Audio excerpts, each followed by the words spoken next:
A special thank you to each of our subscribers who make this channel possible. Here's today's story.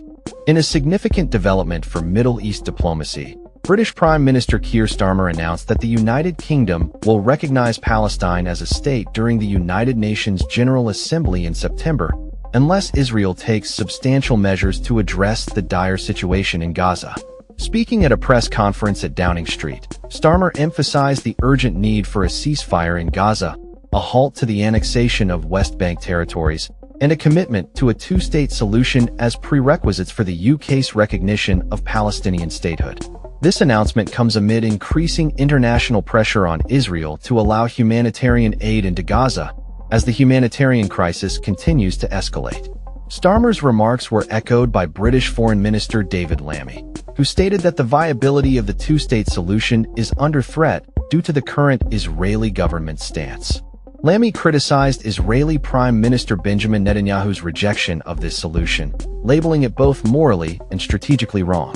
In response, Netanyahu condemned the UK's decision, arguing that it rewards Hamas's terrorism and risks creating a hostile state on Israel's border. The Israeli Foreign Ministry echoed this sentiment, calling the UK's stance a reward for Hamas that undermines efforts for peace. Meanwhile, US President Donald Trump, who met with Starmer just a day prior, did not endorse the UK's decision but acknowledged the humanitarian crisis in Gaza, stating that America would increase its aid efforts. Starmer's announcement follows a similar declaration by French President Emmanuel Macron, who also plans to recognize Palestine at the UN General Assembly. This growing international support for Palestinian statehood reflects a shift in the global diplomatic landscape, as more countries express concern over the humanitarian crisis and advocate for a renewed peace process. The Palestinian Ministry of Foreign Affairs has indicated that recognition from the UK and France would increase the number of countries recognizing Palestine to 151. As the situation in Gaza deteriorates, with reports of thousands of Palestinian casualties, the urgency for a diplomatic resolution intensifies.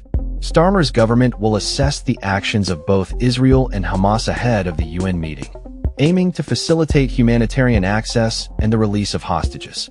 The coming weeks will be critical as the international community watches closely for any signs of progress or further escalation in the conflict.